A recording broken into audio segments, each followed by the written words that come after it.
sports fans, welcome to Super Sports Central. Today, we're going to be going over my Week 10 USFL Power Rankings. So, briefly recapping Week 9, the Maulers beat the Panthers 19-7, the Breakers destroyed the Showboats 31-3, the Stallions demolished the Gamblers 38-15, and finally, the Generals held off the Stars for the 37-33 win. So, my Week 10 rankings, at number 8, I've got the Michigan Panthers. So, they dropped 2 spots from number 6 to number 8 after a 19-7 loss to the Maulers. Their offense was awful, especially in the first half, as Josh Love threw 3 first-half interceptions. And the Panthers' drives in the first half went exactly like this. Punt, interception, interception, blocked punt, punt, and then another interception. Now, the offense was slightly better in the second half, but still it was not good. A disappointing game for the Panthers, especially offensively. 4 interceptions for quarterback Josh Love. And the Panthers' defense was good once again, which has been a major bright spot for them all season long. But they fall to 3-6 on the season. They're still in contention for a playoff spot, but they're going to need to win a game at home for the first time this season if they want to get in. The Panthers stay enter at number 8. Number 7, we've got the Pittsburgh Maulers. So they've remained at number 7 despite the win over the Panthers in Week 9. The Maulers' offense was good, putting up 19 points, and their defense was once again spectacular. They held the Panthers to just 7 points, forced 4 turnovers. So I could definitely understand the argument for the Maulers moving up in the rankings because they got the win. And I definitely considered moving them up, but I just don't really think I could drop anyone all the way down to 7, because you've got to have the Generals in there at 6 as well. So I've got the Maulers at 7, and they need a win over the Generals next week to get into the playoffs. Number 6, I just said it is the New Jersey Generals.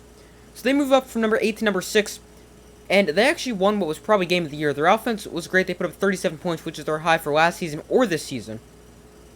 Quarterback DeAndre Johnson returning really helped the offense. He threw for 213 yards, rushed for another 29 yards, and running back Darius Victor had 3 touchdowns, 2 rushing and 1 passing. The Generals' offense is really finding their stride at the right time, and defensively they weren't great. They almost blew a 21-point lead, but then they got a game-stealing fumble with under a minute to go. So the Generals, they definitely seem to be peaking at the right time, and hopefully they can keep that up going to next week. A win over the Maulers will put them in the postseason. They enter number 6. Coming in at number 5, we've got the Memphis Showboats. So they fall from number 2 to number 5 after a terrible 31-3 loss to the Breakers, which also ended their 5-game winning streak. And their winning streak didn't just break, it absolutely shattered as the Showboats had a brutal performance, losing 31-3. Their offense was terrible, only putting up 3 points. Quarterback Cole Kelly threw 3 interceptions, and the Showboats as a team turned the ball over 5 times, 3 interceptions, and 2 lost fumbles. Defensively, the numbers aren't terrible. Obviously, the points isn't great, but otherwise the numbers aren't terrible. But the Breakers, they just really capitalized off the turnovers that the Showboats had 5 of. And the Showboats are also in a terrible spot for the playoffs because they are going to need a lot of help. It is very, very unlikely for them to make it. And they enter number 5 after a very bad loss. Number 4 is the Houston Gamblers. So they remain at number 4 after their loss to the Stallions. Their offense did not score a touchdown, settling for 5 field goals. And they only averaged 3.4 yards a play. A big reason why their offense wasn't good is they were not able to run the football and start running back Mark Thompson going as he ran for only 56 yards and averaged 3.3 yards a carry. And defensively, they had a brutal fourth quarter, allowing 21 points. And overall, their entire game, their defense wasn't good, allowing 38 points, 292 yards, and 6.8 yards of play. But the Gamblers, they enter number 4. Number 3 is the Philadelphia Stars. So they lost, but I am keeping them at number 3 because the 2 teams right behind them also lost. So the Stars, they weren't great. They fell behind big before trying to mount a 21-point comeback. Their defense wasn't good, but they really haven't been that great all season long. The offense for the Stars was great. Quarterback Case Cookus threw for 263 yards and 3 touchdowns, although he did suffer an injury and got very banged up towards the end of that game, so hopefully he's going to be okay moving forward for the Stars because they need to win to get into the playoffs in Week 10. But he came back into the game, he seemed to be okay. Now he's got a week to heal up. But Corey Coleman also had a fantastic game, receiving with 9 catches for 98 yards and a touchdown. Plus, the Stars were pretty effective running the ball with 103 yards and 4.9 yards a carry. So, as I just said, they wanted to make the playoffs. They wanted to win to make the playoffs, but despite their loss, they entered number 3. Number 2 is the New Orleans Breakers. So they make the big jump from 5 to 2 after their big win over the Showboats. Their offensive numbers weren't impressive, as I said when I was talking about the Showboats, but they were able to capitalize off the 5 turnovers their defense forced.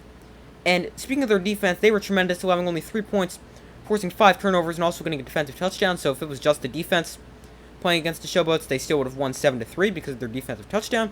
Now, the Breakers, they control their own destiny next week. They're the only team in the South Division to do that, and they take on the Gamblers, so a win puts them into the postseason. They enter at number 2. And my number 1 team, I'm sure it's no surprise, it is the Birmingham Stallions. They had a great game, their offense was great, and quarterback Alex Magoo closed the MVP race with 242 total yards and 3 total touchdowns. Now, Magoo has 23 total touchdowns this season, 18 passing, 5 rushing, and he has the chance to break the modern spring football record, which is currently 25, set by A.J. McCarron earlier this year.